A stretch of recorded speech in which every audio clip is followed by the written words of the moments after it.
No, I do. Yeah. So all the upgrades that have taken place, and that will go live on this Friday, December the 1st.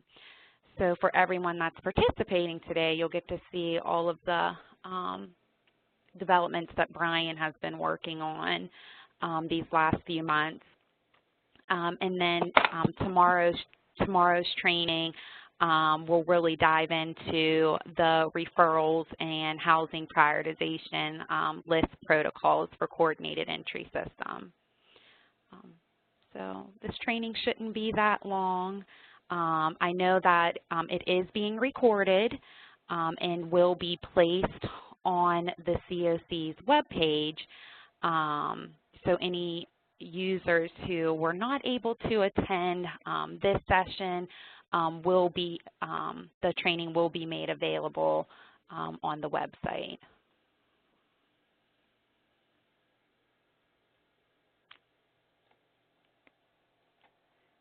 Brian, did you want to start? Great. Yeah, absolutely. What I'm going to do is basically take you pretty much through the standard demo, like Javon said, and show you all the updates in the process. We're pretty much going to go through what we kind of call the intake and assessment center, or intake and assessment process. And we're actually going to show two of the processes. We're actually going to show the domestic violence provider process first, and then we are going to cover the same process, but for the non-DV providers. So here we go. Just for anybody that happens to be new, I always give like a few-minute overview on the system itself.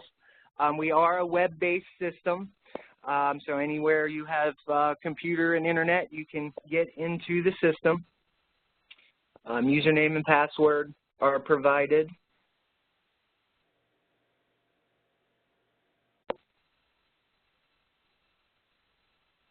Oops.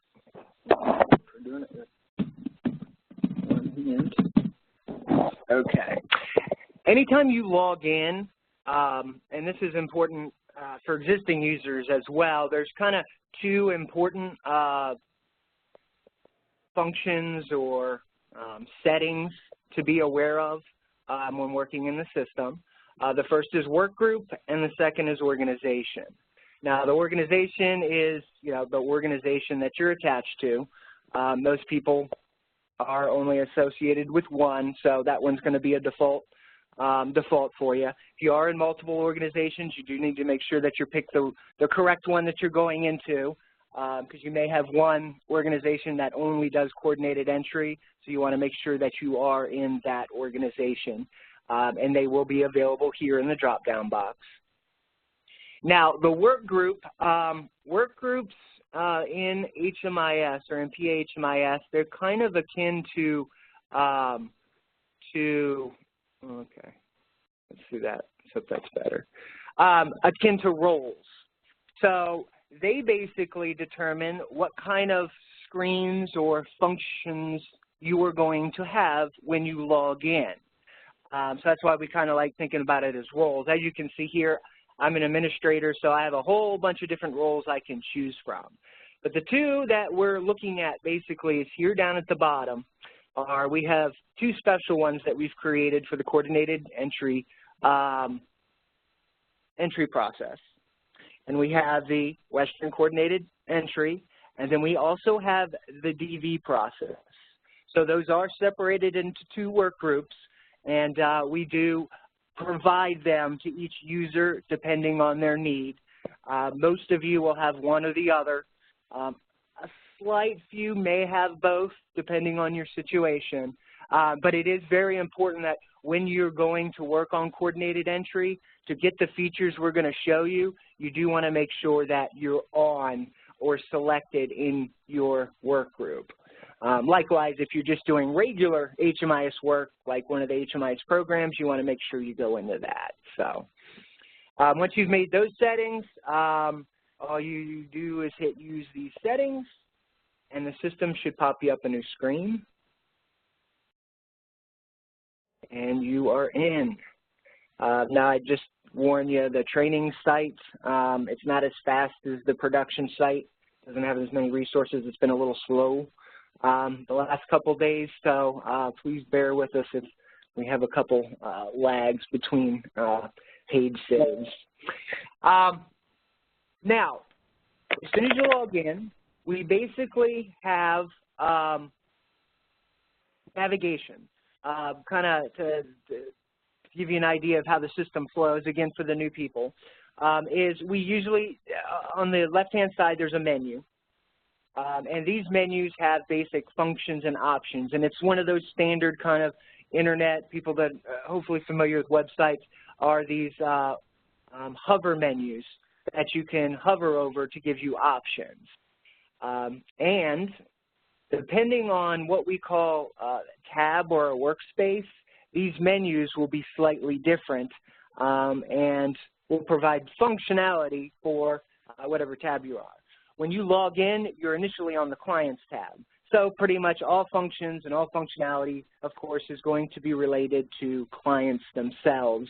And that's actually where a good part of the training is going to take place. Phone line off the hook because my speakers aren't working. So in order for me to hear this dude, I gotta your phone line is gonna always be off the hook. Okay. Because this computer. Oh. Second one. Well, where you? Okay, sorry about that. So a lot of the time we're going to be is going to be in the Client tab themselves. However, there are more than one tab within the system, and it's right here. This is where it is. If you click on that, it does give you a carousel, if you will, of the different tabs or workspaces within the system, and you can go right or left to basically select those specific tabs. Now, the Home tab, and basically to select it, all you have to do is highlight it, how it kind of highlights, and it loads, and it shows up here what tab you're on, and as you can see, the menus kind of change for it. The Home tab is mostly home stuff, things for, you know, your case manager, as well as it does hold reporting. Client tab, of course, where we're going to spend most of our time, and there is also a Provider tab. Now, that's actually where the actual prioritization list is, as well as a bunch of actions and referrals of prioritization list, which we'll cover in a lot more depth tomorrow. But just want to make everybody aware of the functionality of going from tab to tab. I think ClientTrack calls them workspaces, and the menus within those tabs. One thing before we start the actual coordinated entry process, and that I don't know if a lot of people know about, the work groups, changing between work groups. We've had questions before. It's like, oh, well, when I log into a work group, do I have to log back out and then log back in? There's actually at the top of any of the tabs is this actual hyperlink up here. And it should have your name. It's right by the help and the sign out. And it's actually, if you hover over it, it actually gives you your current agency as well as your current work group. But since it's a link, you can actually click on that link, and it'll actually load a tab that looks much like the login selections.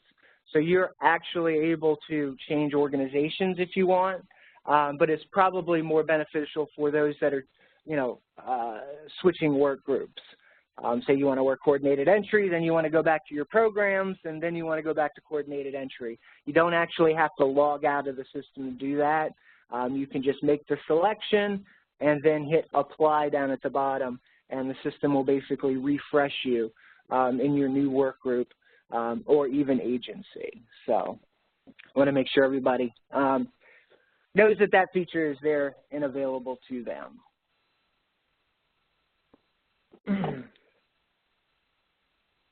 Okay, the first where we're going to go is the intake and assessment process. We are covering basically when a client either comes into your assessment center or comes into any wrong, no wrong door policy, and they are looking for services and need to be assessed.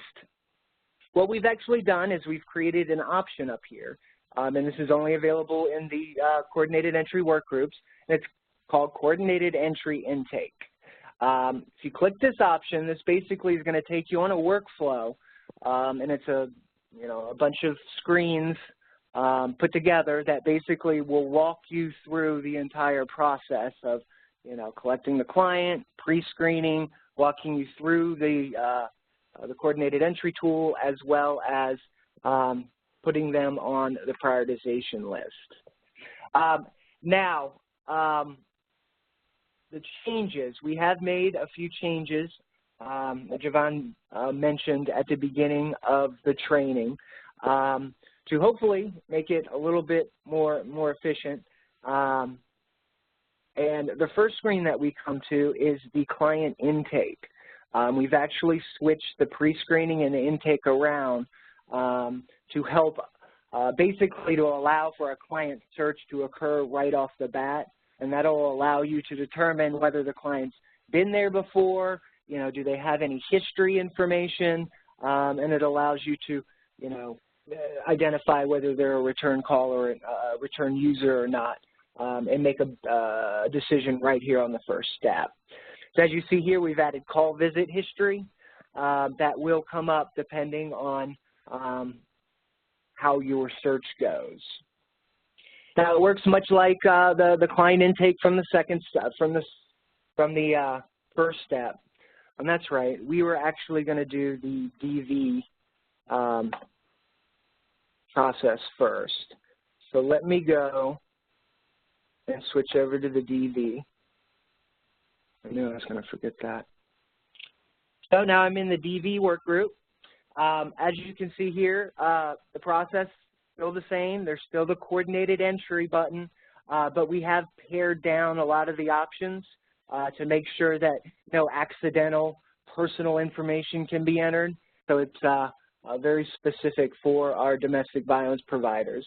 And the same thing, when a client comes in, referred to you or walks in the door, the coordinated entry intake is the first button you're going to use. And I'm actually going to open up this to the whole screen here. You can actually tag the menu or pin it or unpin it to basically open up the screen for you. Now, we've got a specially built process for our DV providers that ensures that there is absolutely no collection of personally identifying information. Now, the process itself is very much the same as the non-DV provider, just doesn't collect or show any personal information. The first thing you come to is the search screen, and we, because they're DV, we lock everything down, so there's not, call history or anything like that. We're not searching other organizations. It's a lot more trimmed down to beefed up privacy and security. So the first three things that we have here are we have an HMIS ID, a DVAC ID, and a phone number. Now, any of these can be used to search for an existing client.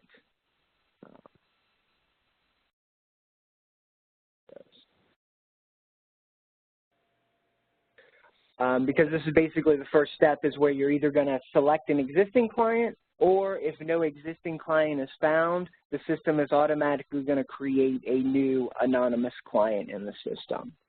So instead of giving the usual first name, last name, social security number, we do allow you to search by the ID that the HMIS gives us, the DVAC ID, which is a field that's available for DV providers to use to help track the client themselves.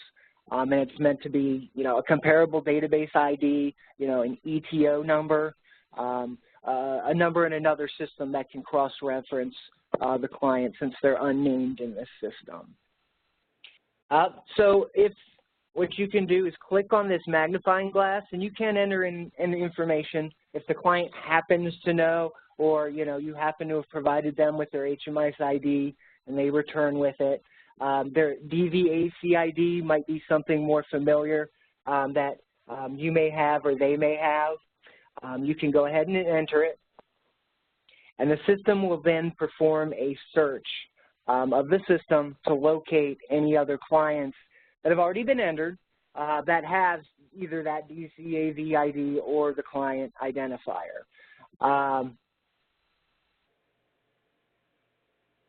Now, in a lot of cases, you're probably going to show as no records found, at least at the beginning, until we start getting these DVAC IDs into the system to help search and locate matching clients down the road. But if there are no records found, that basically means there are no clients in the system that, you know, they're not there, not matched. You can actually cancel out of it, and as you can see here, you're going to create a new client when you move on to the next step. Now, if there happened to be a matching client, I don't know if I do have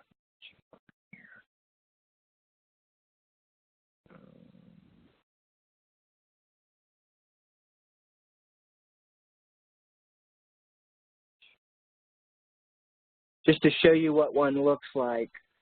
I just happen to know this is a test client I use for my own agency. So if you do have a result, what it does is it actually returns basic information about the client that it allows you, you know, we don't use it anywhere else. You don't have to ask them for it, but it at least helps provide validation that that's the client that you are working with. If they do happen to be a match, you can go ahead and select them, and as you can see, the system will use that client, pull in any information, and you'll use that existing client moving forward. I'm going to refresh, and 0. I like entering a brand new client to kind of go through the process with.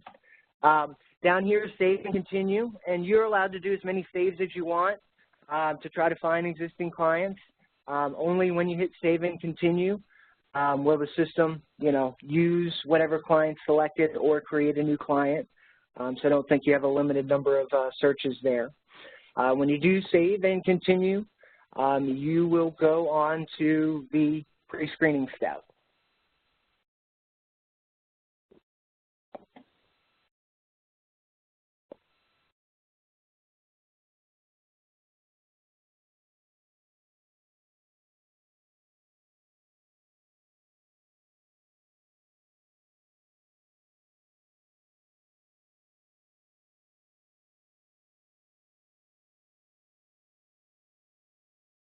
Come on.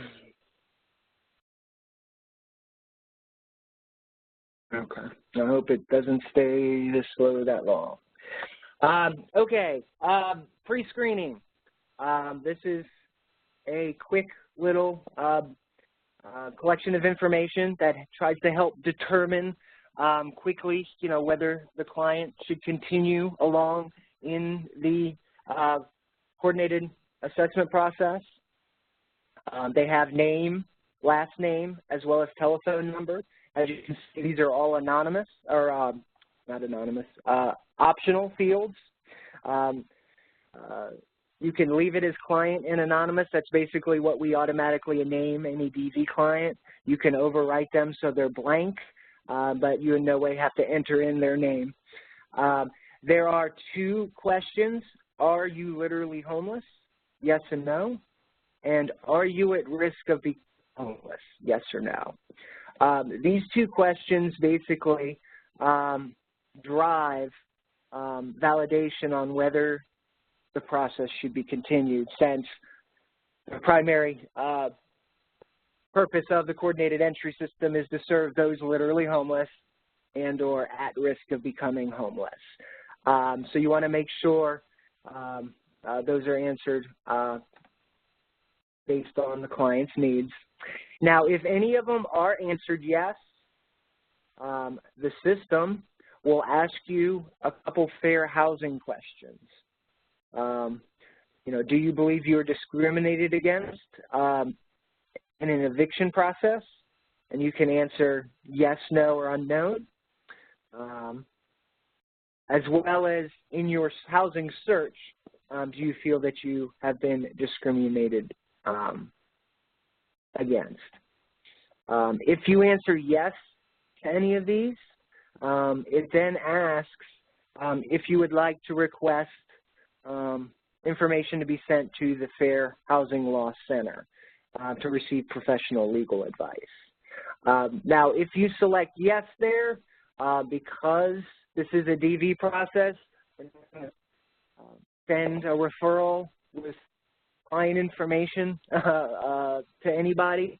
So what we actually do is we pop up a little message here where the safest and securest way is to direct the consumer to go to this website to complete a referral process themselves, and then you know, the website will securely provide their information directly instead of over an email, an unsecured email.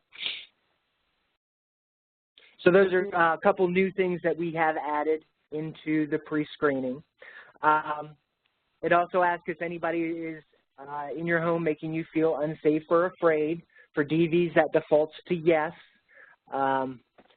since they are a DV client. Once you have filled out that information, you pretty much, you hit save and next. Now, if either of these answers, the literally homeless or at risk of homeless, are not answered to yes, the system will actually stop the process. They'll actually kind of say, hey, you know, the client may have, you know, needs for services, but since they're not literally homeless or at risk of homelessness, there's no need to go further and put them, there's no need to do a screening tool and a prioritization list placement, as they don't have the needs of the system. And I'll actually show you that during the standard one. When we go through the standard one, what are the options for the process there? Once you have entered the information for the pre-screening, you hit save and continue, and the system will kind of do its calculations, and it saw, hey, well, we had a yes at one of them, so it automatically is going to take you to the coordinated assessment screening tool. And this is the big 2, 3, 4, 5, 6, 7, the big 8-page screening. Now, this is the domestic violence client version, so it is pared down a little bit. It strips away any personal identifying information that would be asked on the regular one. It also ties in their DVAC ID. And you pretty much, you go step by step. There's actually a next button down at the bottom that actually shows you as you go through each step. So these are all filled in. We're going to go next. And each one kind of has its own group purpose. You know, this is demographics, this is homeless information, then it'll be health and safety, and so on and so forth. We have made a few updates, mostly to some wording, but the screening tool as a whole, for those that are familiar with it, has not changed much at all. We've just tweaked a few labels and tweaked a few drop downs. So about 99% of it's the same. So for the homeless assessment, kind of go through just a few questions. You know, this is the first time you've been homeless. A lot of these answers are drop downs or yes, no selection fields. You sleep last night. We're going to say place not meant for human habitation. And the one kind of neat thing about this is the system has points based on specific questions all throughout the system. And it does its best to update all of those points in real time down at the bottom. So each section is going to show you the points as you answer them in real time. The next thing that we have, and this is actually one of the bigger changes that we've had. This is the homeless episode history grid. In the past, it asked for housing and homeless history. That has actually been changed, so they're only asking for homeless episodes. So instead of asking for like the location name, start date, and end date, it actually is now asking for a specific location type. And it should fall under one of those 4 selections to be placed in this grid. And these are the 4 standard HUD, locations that are considered homeless.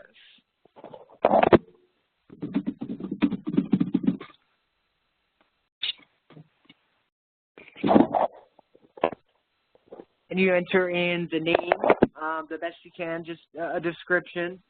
Can be the name of the shelter. Now, of course, this is DV, so you can put in whatever you feel is comfortable. That won't shed any light on any information if it's seen by anybody else. The dates, I'm going to go ahead and put in this, and we're going to say it does require a start and an end date. So if there's no end date, meaning, at the point of this assessment, they're still in that place, just put the current day. That kind of, the system will look at that as like, oh, okay, that's still open and ongoing. And then you start from the most previous and you go backwards.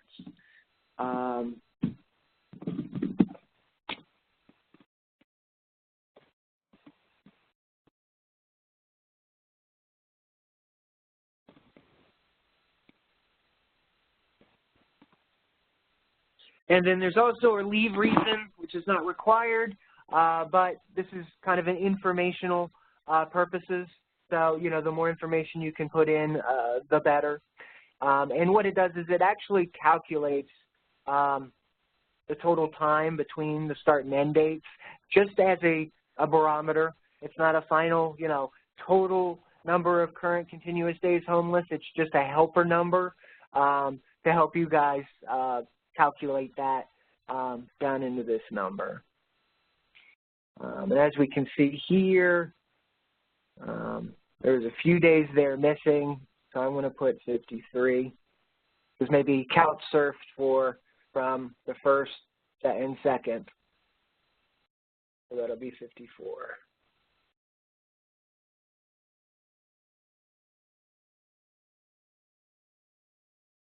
And then the rest of these questions here basically equate specifically to trying to determine if the client is chronically homeless or not. So it asks for disabling condition, how long they've been homeless continuously, or if they've been continuously homeless for a year, 4 more episodes, their current housing status. As we can see here, as soon as I answer yes to that, chronic homeless jumped up to yes. So the system will automatically determine that for you. Okay, once that's done, you can go ahead and hit next, and it will take you to the next screen. As you can see, as it unlocks, you can go previous. You basically can go as far as you've unlocked. The other thing I want to show is we do have a save button down here. And the reason we have that is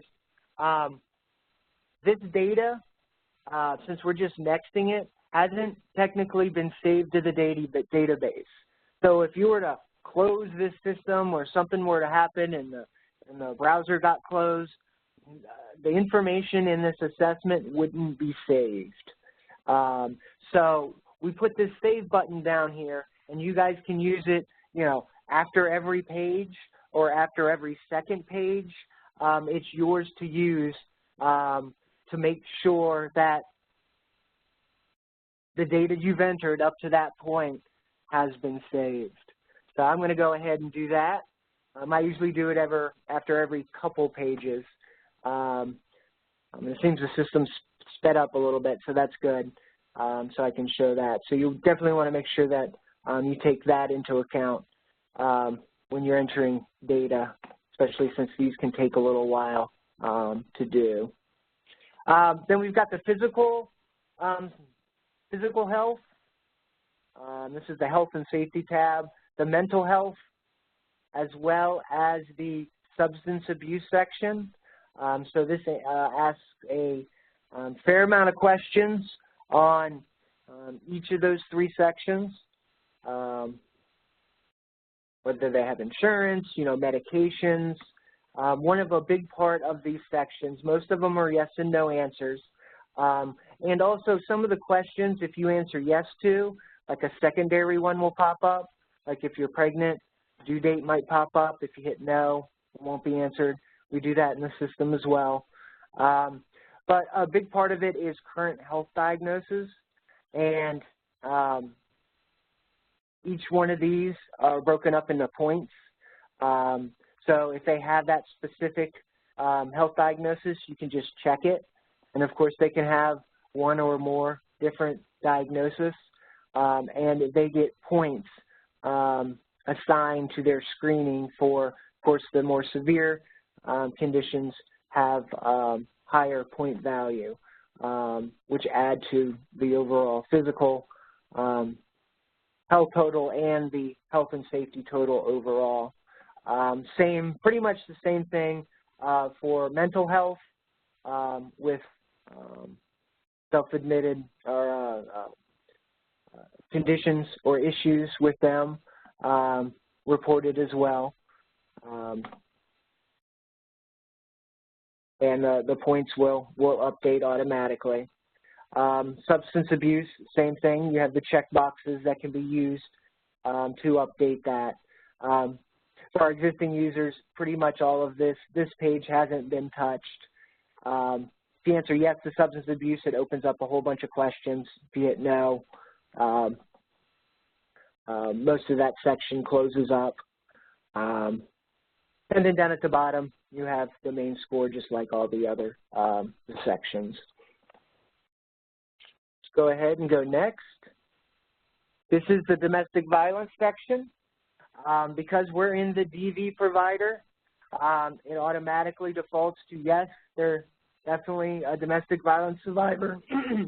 Now, when the situation occurred, as well as are they currently fleeing, most likely there's going to be a combination of, within the last 3 to 6 or within the past 3 months as well as yes, but we do leave that a little bit open for you guys to answer that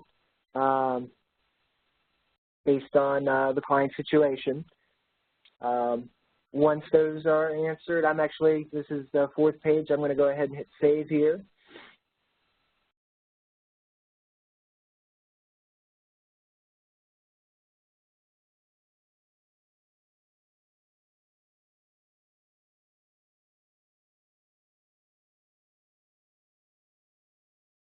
Veteran status, that's, were you ever on active duty?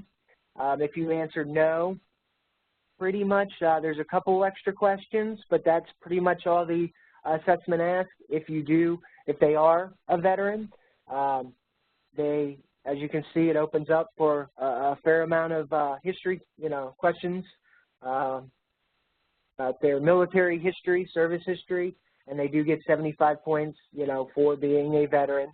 We're going to go ahead and answer some of these. As you can see, almost all of the questions are optional, meaning we don't, at this point, the screening doesn't require you to answer anything. Of course, it's one of those things where you want to collect as much information, get as complete an assessment as possible to score them as accurately as possible, but we didn't want you to have to stop on the 5th page of the assessment because you didn't know one specific answer or couldn't get one bit of information.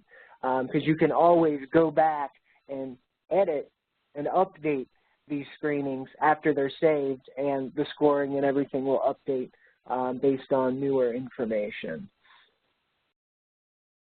We're going to say yes. At the DV14. Yes. No. I'm going to enter in the dates. The income and benefits. This is kind of almost like an employment income and benefits screen for the client. Are you employed? If it's a yes, it asks kind of employment information, and we're going to assume. And then if they're not employed, it asks for a reason. I'm going to go ahead and say they're part-time looking for work, they're 25. Then it does ask for type of income, and this is kind of a multi-select box where depending on the types of income they have, you can go ahead and select it. We're going to say he's got earned income for 25 hours. That's all he has. Now, if he had some other, disability, you could also include it. Nice and easy to select it. Down here, the household gross monthly amount. That's pre-tax stuff. 25 hours. We're going to say he makes $750 a month. The default is 0. If they don't have any income or don't make any money, that is absolutely, the default will fill in as that. Then there's pretty much the same thing with non-cash, what we call our non-cash benefits. Answer yes, no if they have applied for it, and then you select one or more of the benefits that they may have. There's also, has their income been verified question. Then we go ahead and hit next. Then there is the household tab. This is kind of where you determine whether the client is with a family or if they're just an individual. Now this one actually from the DV, for our domestic violence, this does differ from the standard one. For the standard one, when we ask for family, we actually have a grid here that actually asks for their family members to be put in, since of course, we're keeping personal information out of it. Whether you select family or individual, you won't have to enter in any personal information about the client themselves. So that's based on whether the person's by themselves or, they're presenting in a group, because more likely you're talking to the head of household when you're performing this coordinated assessment tool screening. We're going to go ahead and say it's an individual. You can put in the number of people in the household. With an individual, it should be, kind of defaulted to 1. But that's where that also comes in good, because if it's a family, you can actually put in the number of people in that household. And it also has some additional information about the makeup of the household, as well as, certain scenarios that can help them with scoring that are family related, basically. So we're going to stay with the individual here. And I'm going to go ahead and let's go ahead. Youth head of household. I should probably also mention this. This is also something specific for DV providers. The coordinated assessment screening scores based on youth, which is a designation for any client attached to the screening, the head of household that's 25 or that's under the age of 25. With regular, non-DV process, we have the date of birth that's entered, so we automatically take that information. However, with the DV providers, we don't collect anything, so we don't collect the date of birth, so we can't determine whether they're a youth or not accurately from there. So this is where if they are an actual youth, if they're 18 to 24, or they're by themselves, and under 18, they are considered a youth, and you can select this option to make sure they get categorized as a youth within the screening tool.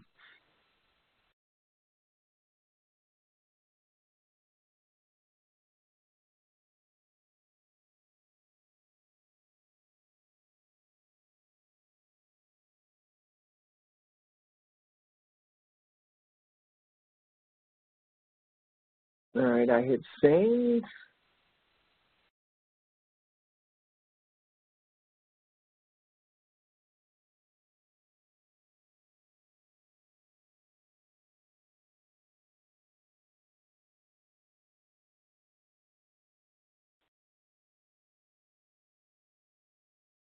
Okay.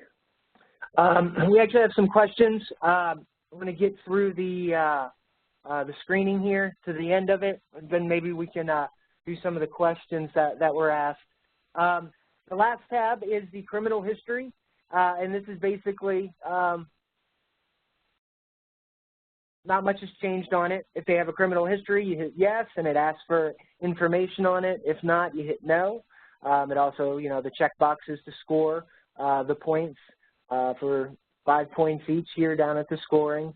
We're going to go ahead and do that and save this and then hit next. Now, once you're done, as you can see, you've got all the greens all the way across. You get to a final prioritization summary stage, and there's nothing to fill out. This kind of just provides you an overall summary.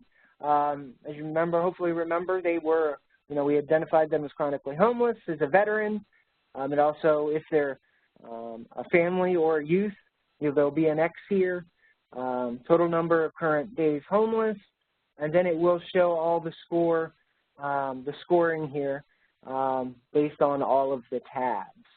Once you're happy and ready to go here, there is this finish, and that's kind of like the final save. That's the one that you want to hit when you always get all the way to the end. And that will basically tell you, hey, I'm done with the screening process, and I'm ready to go on to the placement of the prioritization list. So what it does is it reloads the screening itself. Instead of being in the tabs, it actually loads it as one huge long page, and you can actually get to the sections by clicking up here. So it'll jump you basically to each section and tab. So you can definitely review it, look at it again, change it, and you can always finish as basically save, so you can resave it as many times as you want. And to put them on the actual prioritization list, you hit this button here, and it will take them there. Let me actually look at some of the questions that have been asked here.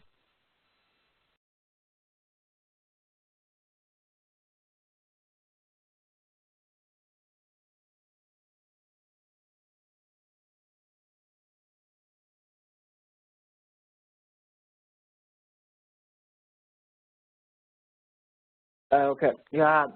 Here's a question, and this is about the homeless assessment grid. And Javon, I believe I still have you unmuted. I need your help with some of these. It says if a person doesn't have documentation and can't get it, do we still fill in episodes as reported by the individual? Yes. Gotcha.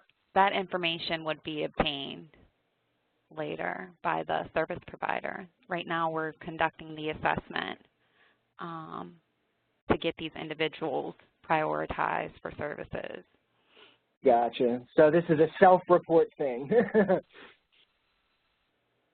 Now, if they have the documentation or proof, there's an area where Brian showed you earlier where you would be able to upload that information, and the service, it would help speed the process up on the servicing end.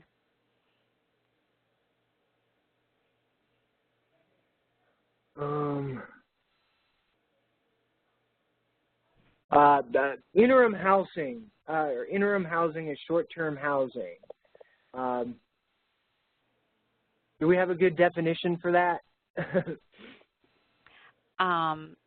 Well, HUD has determined that once a household has been matched with a permanent housing provider, but before an appropriate unit is found, that the household may stay with friends or family in a hotel or a motel or in a transitional housing unit without losing their chronically homeless eligibility or place on the housing prioritization list. Gotcha.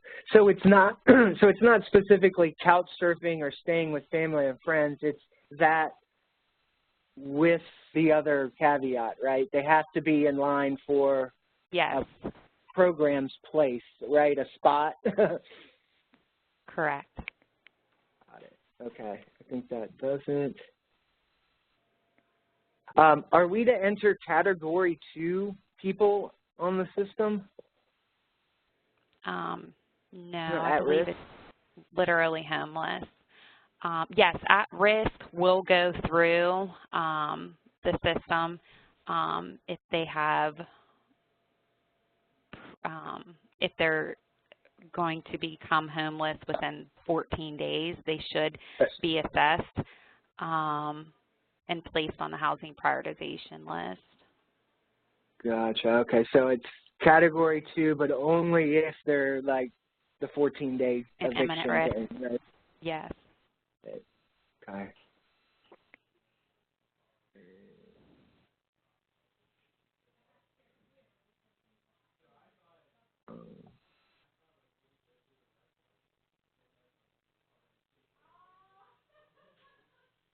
Oh, you already answered the interim thing, I think. I'm sorry, I didn't see you through the chat.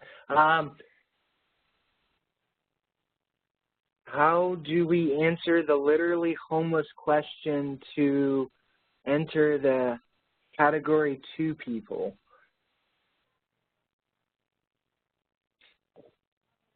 You're not. That question is just for literally homeless. Yeah.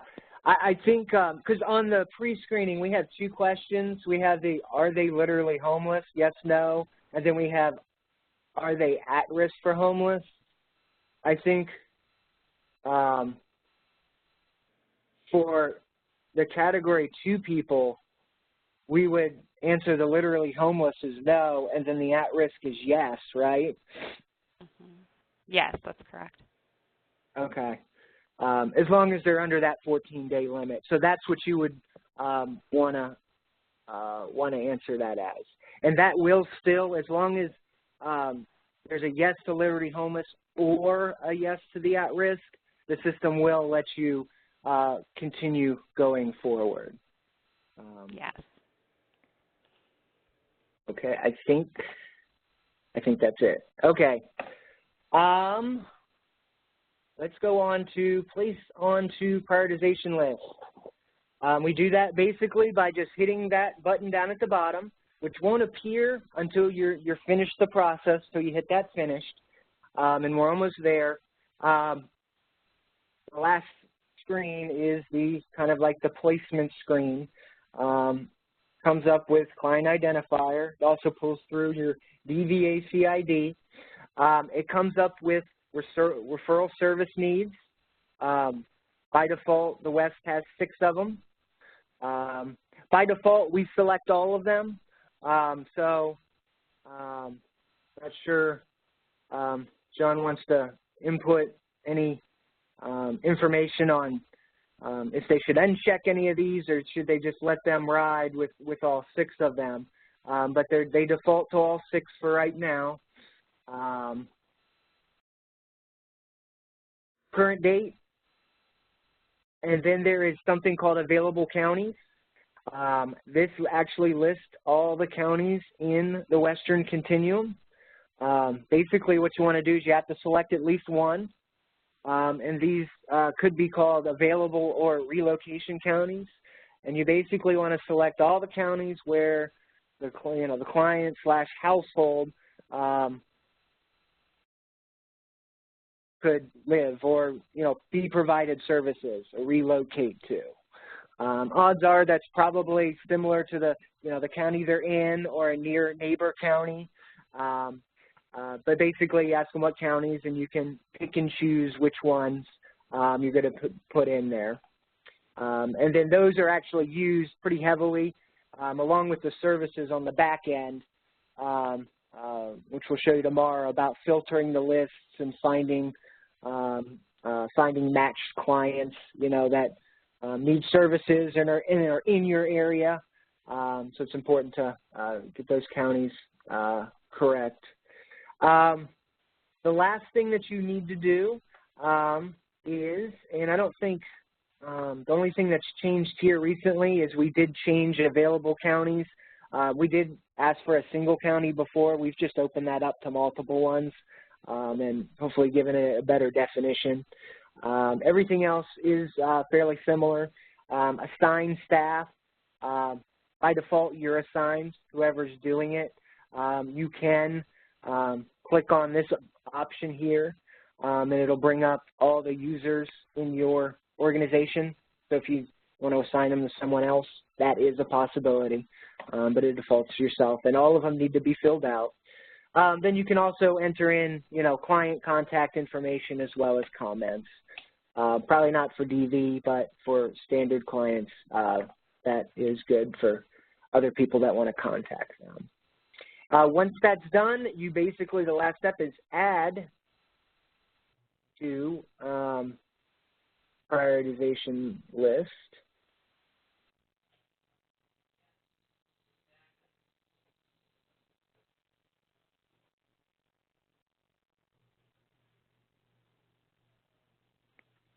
And once that screen is done, we actually take you and place you back on the coordinated screening tool.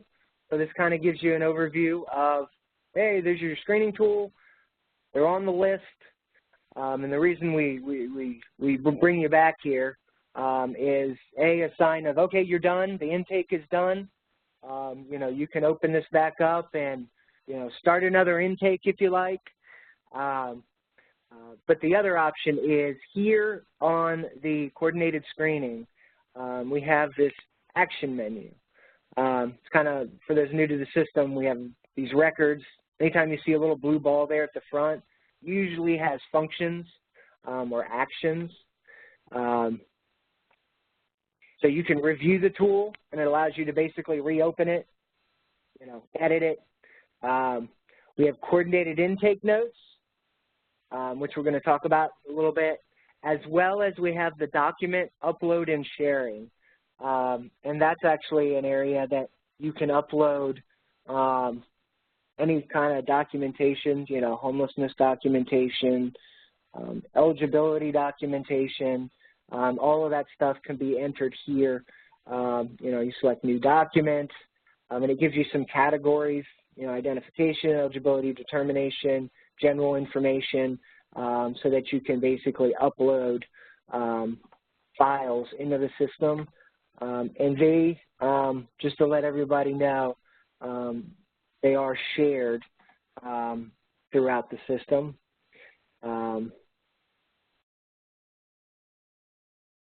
This is a new feature.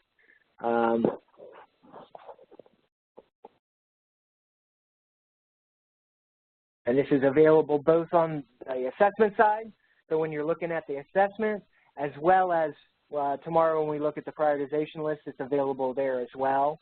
And the one reason I came back is we do have this do not share this document option. By default, it's unchecked. But if you're a DV provider and you want to use this function, you can. Just make sure you check that box, and that means only you can see the document that you're uploading it. So at least didn't want to exclude you from the function, but it at least won't share it to anybody outside your organization. But if you do uncheck it, which is normal practice for non-DVs, everyone will be able to get to use it. So like Javon was saying, if you collect some of the homeless documentation from your end from the assessment, it can be used by the providers on their side when they're doing their eligibility and enrollments. So it's hopefully it will be a helpful and time-saving option and feature in the future. And as of right now, may I interject? Oh, absolutely. I did want to note that with the coordinated notes, we're not looking for any personal information to be obtained in this section. We're just looking for information related to the CE process. What's it going to take to move this client into housing, more or less. So not a long case note like you would enter in HMIS. Just something very brief that's going to tell other system users where that client is at within the CE process.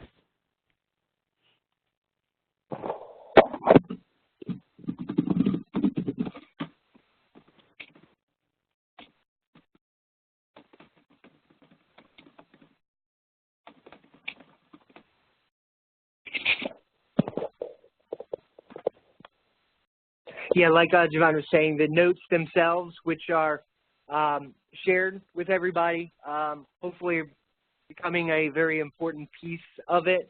And like she said, it doesn't need to be, personal or anything, just information, tidbits to basically, like, something that you would want to know if you were trying to help serve this client.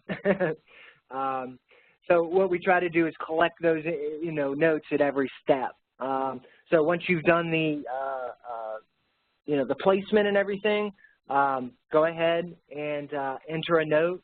If there's any additional information you may have that hasn't already been collected, like, I don't know, Likes Butler needs RRH, any little tidbit that might show up on the prioritization list to help someone from looking at it, because these notes actually show up on the list as well, and kind of go back and forth so everybody can view them.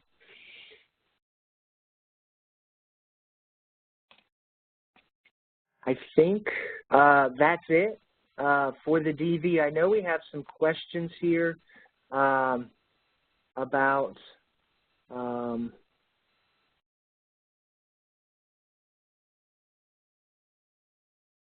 some of the placements, and some of these. Let me.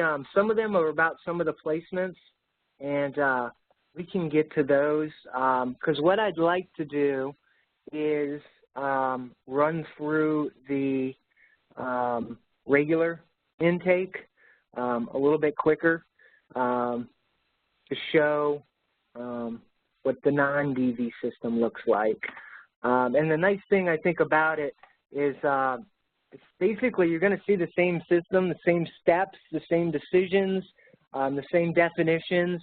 It's just opened up more to where, it works more standardized like the HMIS, where you enter in more personal identifying information since they're allowed. The process is pretty much the same. You're going to have the same coordinated entry intake up here when you're in the regular workflow. And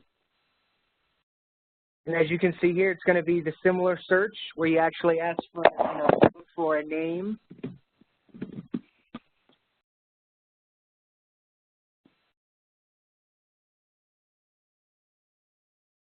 And a lot of times what I do is you enter in the first name and the last name.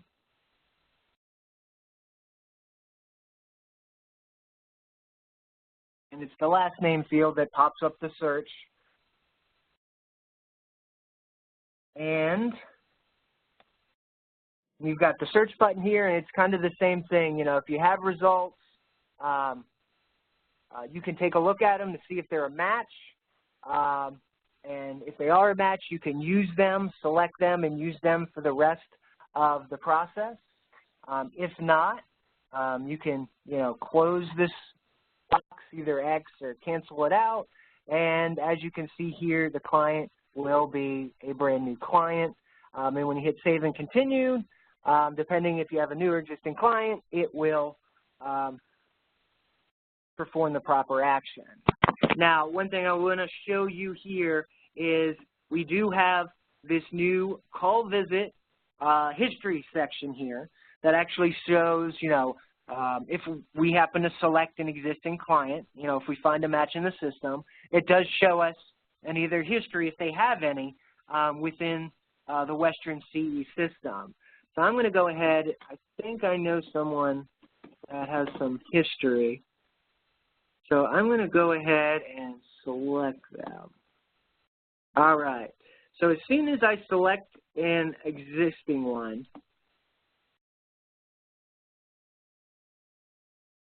yep, there they are. And basically to select, you just select anywhere on the record.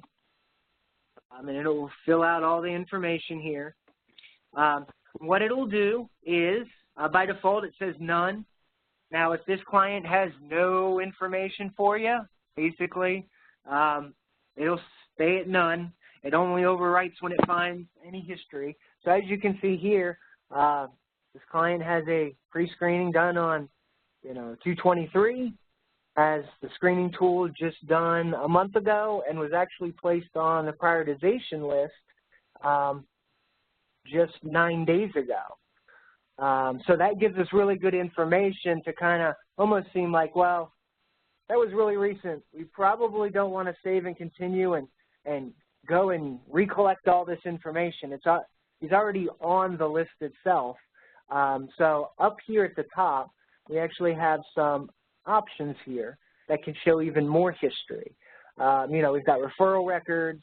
You can actually look at the screening tools. And it'll show the different versions of the screening tools. You can actually look at them. Now this is odd, having so many, but this is a test client. But their last screening will be there. Same thing with pre-screenings. Coordinated intake notes, they'll be there as well. So it could be something where someone calls in and you know that they just got placed on the list. You could enter in a coordinated entry note that says, hey, the client just called back. I told them they're on the list. This is their status. We're going to, have somebody check on them, or, whatever the decision is made by the assessment center for the returning person. Just gives more information. We've also added this view prioritization list.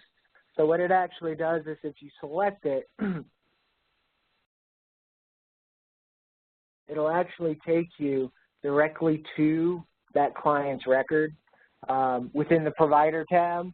Hopefully it'll make a little bit more sense tomorrow when we go over this in more depth, but it brings you right here to their record so you can have information about it, and you can even explain statuses and everything over the phone to them or in person if that's how they came into the office.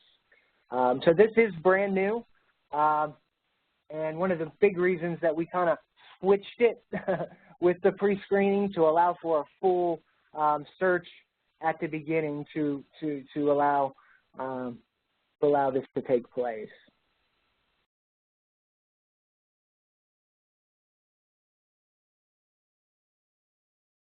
Let's see, I think we have.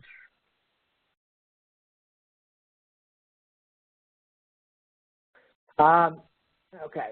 It says if they pop up in the system, what indicate, does it indicate that they're already entered, and do we have to re-enter?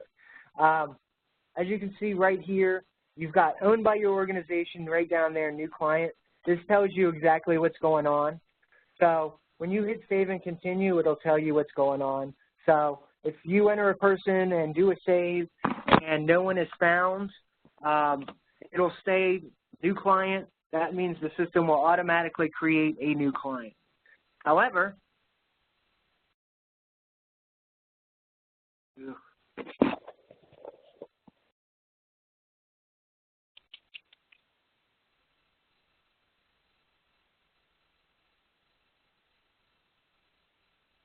I'm on search.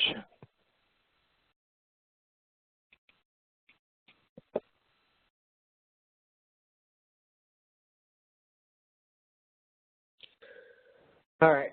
If you do a search, as you can see here, it's got, owned by organization, or whether it's a global client, which is a client that's available to you, but they're from another organization. You can use either, similar to the Find Ad client. So if we select on it, it actually gives you the indication that, yes, hey, this is your client. When you hit Save and Next, you don't have to do anything. Like, there's no re-entering or anything. It knows it's going to use John Johnson and all of his current information going forward. Now, of course, you can change it if you want, or update it with the latest, but that's basically the information that you're going to look at to determine whether they're new or they're existing. But there's definitely no re-enter. You're just kind of reusing them.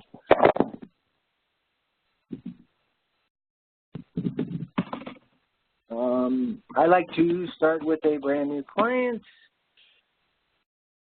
And I'm just going to close that because it's going to take forever. Now, the last thing that wasn't on the DV is the sharing option.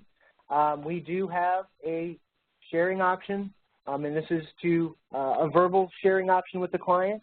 You want to ask them if they provide verbal permission to share their HMIS information, HMIS record, and coordinated entry information with other Western Continuum coordinated entry organizations. You guys are all, your coordinated entry is a kind of an administrative group. So if they say yes and give verbal permission, we basically send out kind of an under-the-hood referral that invites, allows this client to be seen at every one of the organizations in the group. So that's a nice feature, but you do need to get verbal permission from the client to do that. If you hit no, it is just locked down to the existing organization or whoever collects it. However, you can still put the client on the prioritization list, and he still has access. Others will have access, but it will be only through the prioritization list. It won't be through any searches. So I'm going to go ahead and hit no because it's a fake client. I don't like to share the fake clients. Once you're ready to go, you go ahead and hit save and continue. A lot of times it brings up this prompt for additional duplicates. I usually ignore it. You do good enough searching on the first step, you shouldn't need that one there. Pre-screening, as you can see, brings through first name, last name. I'm going to go ahead and enter in a phone number. Here it is. And it asks the same questions. Are you literally homeless? Are you at risk for becoming homeless? And it also asks, is there anyone in your home making you feel unsafe? Yes or no? Here we actually have some rules.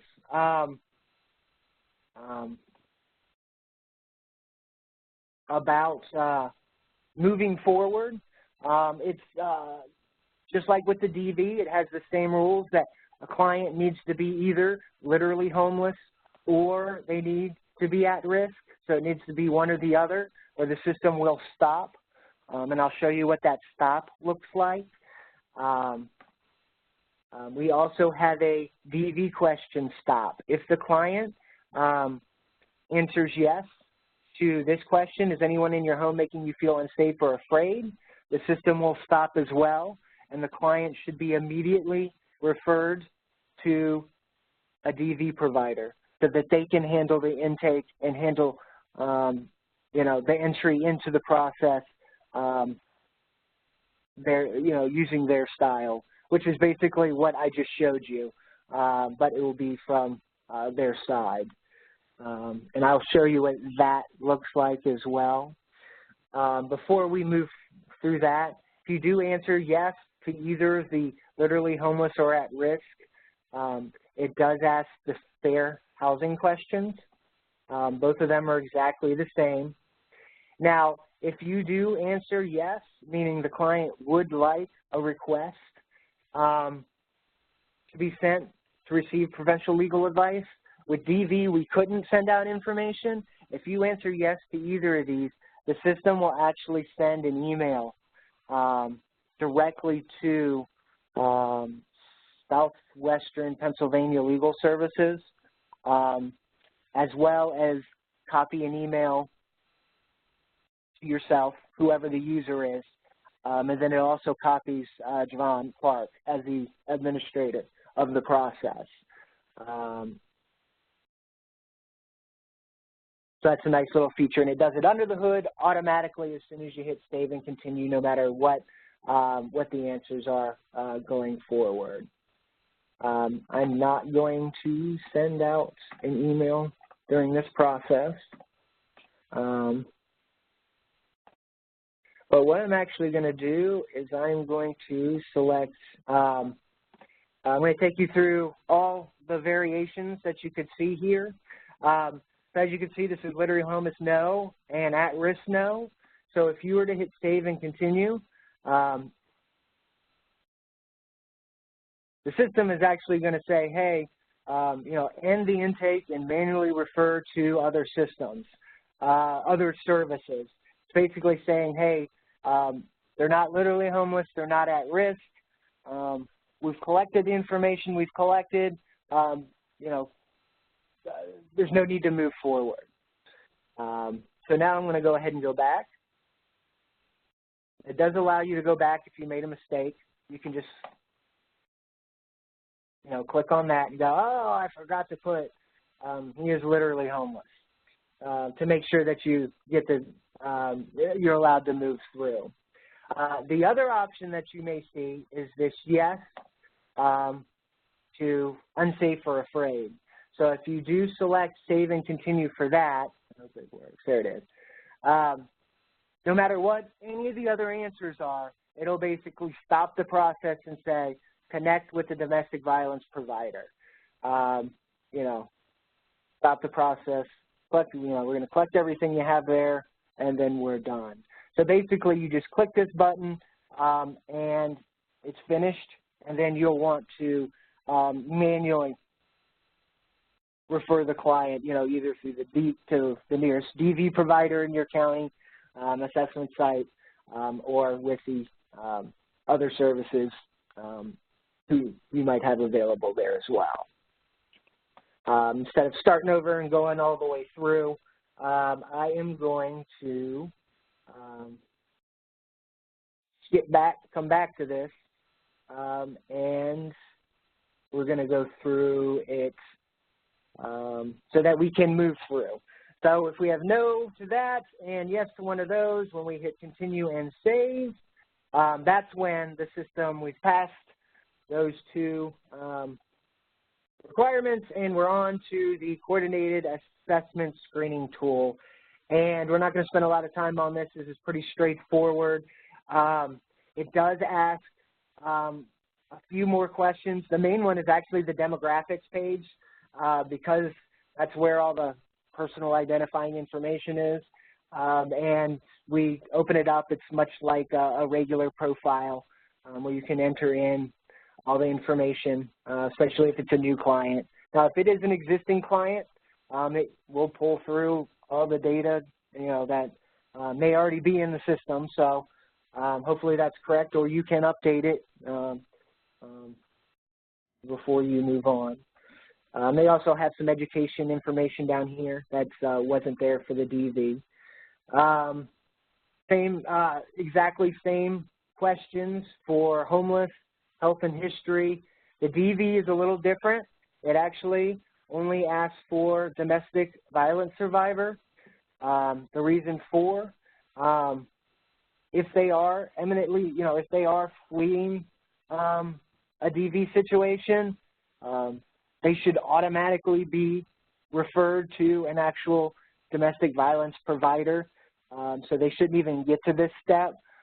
So you may have a client that has had domestic violence history, but they shouldn't be fleeing situation. So that's why those questions aren't available for the regular assessment. Veteran status, pretty much the same as the other one. Same thing with income and benefits. Household. This one is a little bit different in terms of family. It does give us a family grid where you can actually enter in household members. I'm actually going to do family with this one. And what it is actually is looking for is for you to enter in all the household members associated with, you know, the head of household you're assessing, whether it's a wife, whether it's children,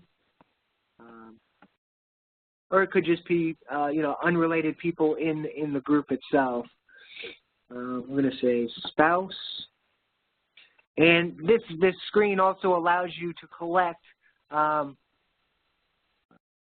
of what we call the profile or universal data elements about each individual client, especially the additional household members that may not have been collected. Now, if you do select an existing client, when you come through and you select family, the system will be smart enough to pull through those existing relationships as well. So if you grab someone that's in a 4-person household, they'll automatically be pulled through here for you. So that's one of the benefits of really searching to make sure that they're not already in the system. All right, and we get to the final score, and then we're going to go ahead and hit save and finish, or finish.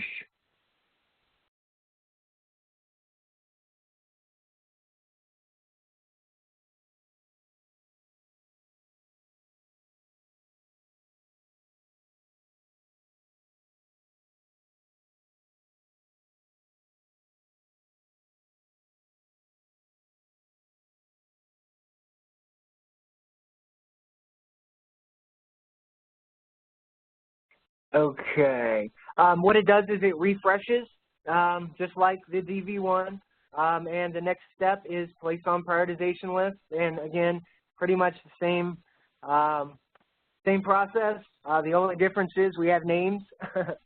Instead of IDs up at the top, we still have referral services, the names, we have the list.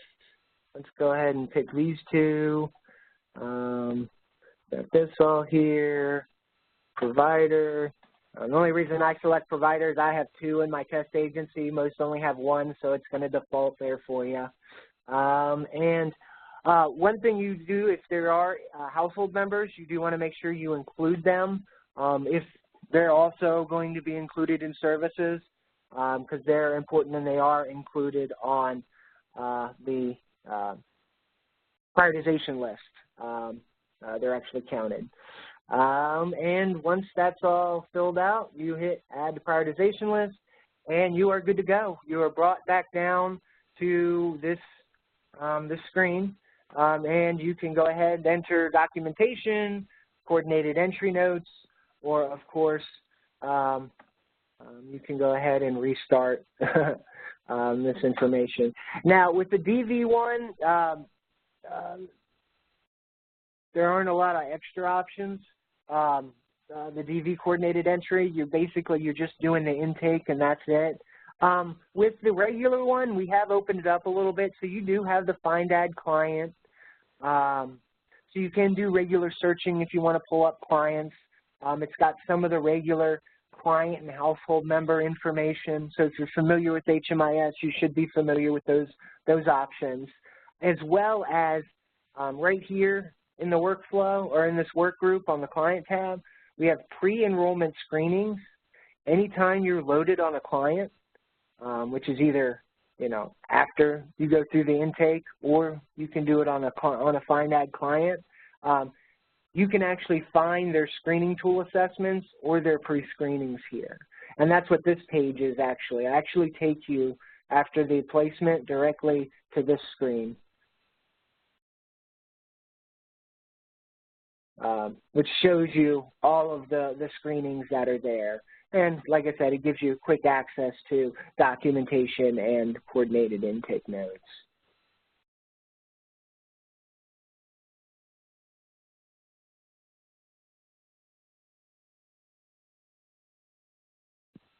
I think that the training's till 2:30, right, Yvonne? Yes. Okay. I just wanted to point out a few. Yeah, go. Things.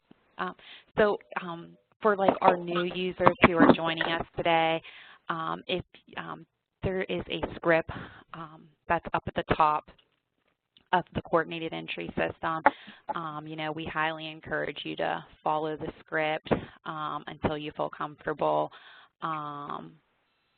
with conducting the assessments without utilizing the script.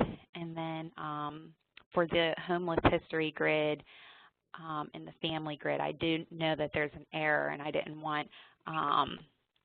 wanted to point it out to everyone that's on the call. You want to be sure that you unselect the check boxes on the left side, yes, of the screen if there's been no data entered, because then when you go to place someone on the prioritization list, you'll receive an error up at the top there.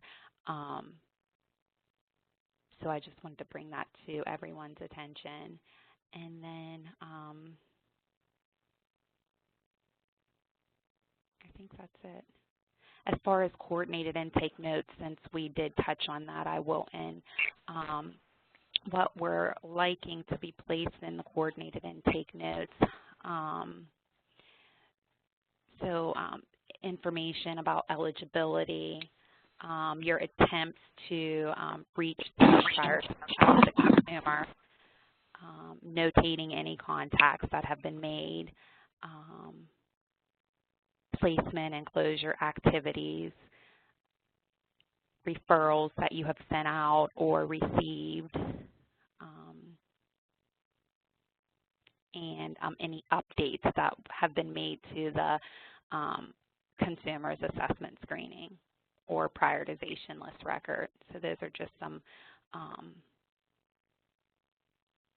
notes that could be added under the coordinated intake notes section. That's it. That's all I had. Cool. There's some questions. One of them is about diversion. Do we have a general definition for diversion?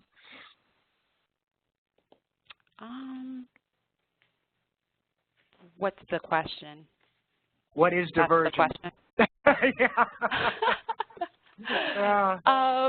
We do, and I know that we have we were waiting to receive more guidance from our HUD TA, but primarily diversion is trying to using resources to divert a client from entering shelter.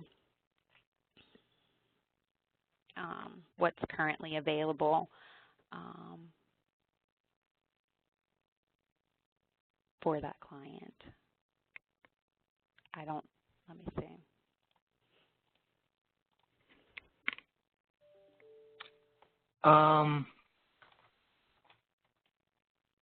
Do we know what the highest score a person could get on the screening? I don't think I've ever added them all up. I don't know if you guys have, because that was a question. I know the highest score that we've seen on the housing tool has came at like 388. That's the highest that we've seen. Gotcha. I guess the answer is not sure. And I do know that the committee, the Coordinated Entry Committee, will be meeting quarterly to update the scoring, and there is a that will be taking place soon. Gotcha. Here's a question, and this is actually came up yesterday in our discussions, and it has to do with this the homeless episode grid. We do require an end date. However, if it's a situation where like they're still actively in that situation,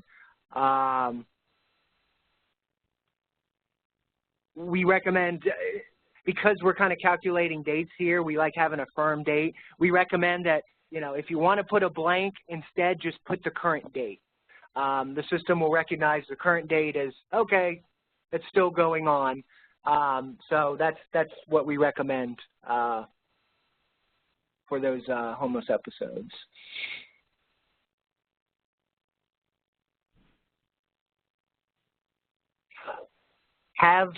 I think this is a scoring thing. Have the ACT team points been removed from the assessment yet? Not all counties have this option available.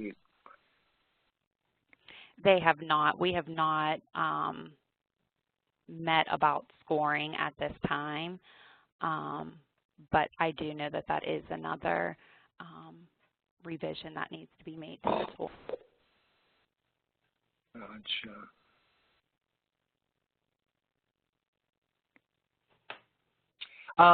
And I just with the service needs, because someone asked, you know, if they are currently in shelter or TH,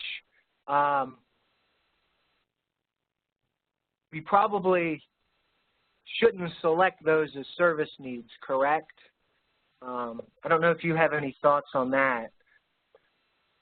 Wait, say that again, sorry. If, say you're putting a client, placing them on the prioritization list, and for the service needs that come up, say they are currently in a shelter or in TH, should they be not included on the list of service needs they need? You're going to refer them for the services that they're needing at that time. We encourage to refer for all services, but it's really the consumer's choice what they would like to be referred to. Gotcha. So if they're in shelter and TH and they, you know, maybe they could be nearing the end of their stay, so if they want to stay on that referral list, they can stay. If not, they can be removed. That's what you guys are kind of going with? They can be removed from the housing prioritization list now. Am I understanding? No. Okay.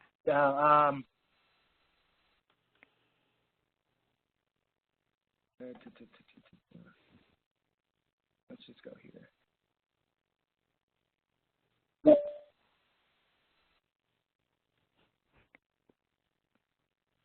And this is just during the placement. Like at the placement, here are the service needs, right? They default to all of them. But say this client, say he's in emergency shelter or TH. I know you said basically the idea is they prefer to keep them all open, but is there an issue with saying, hey, he's already in shelter, we don't need shelter? Or would you prefer them to include all of them, no matter what?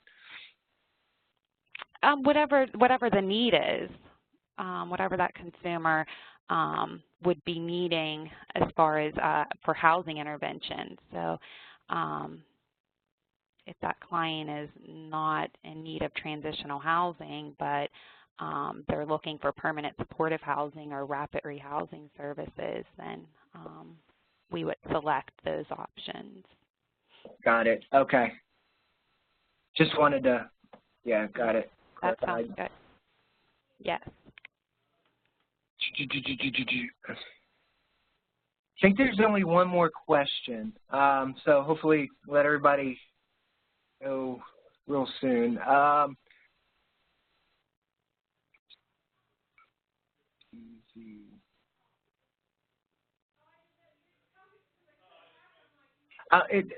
I'm not sure about this question.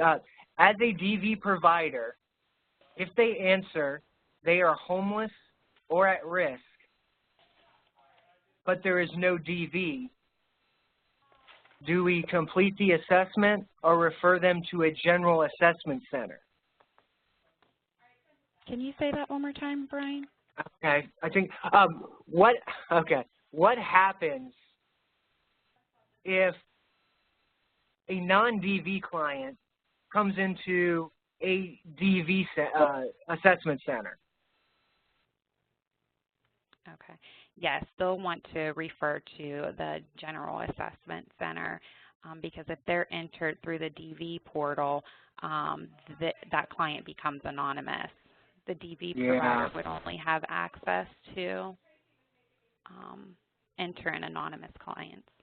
Yeah, gotcha. Okay, thanks.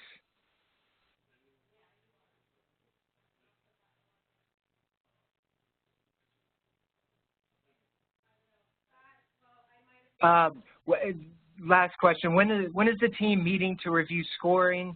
We received notice this afternoon that we need to be utilizing coordinated entry by December 11th instead of the original January 23rd. Will the meeting occur prior to December 11th deadline? Meeting for what? Review scoring.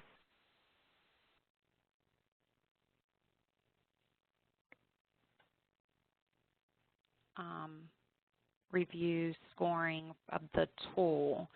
Yeah, I'm not sure. I don't have that answer. I gotcha. Sorry. Okay.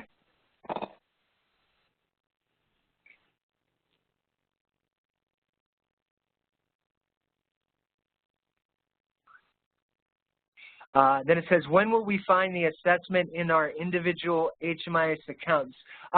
We've almost set up the entire Western COC with access to this functionality. So if you don't have it or can't find it, email Javon and myself directly, and we will get it for you.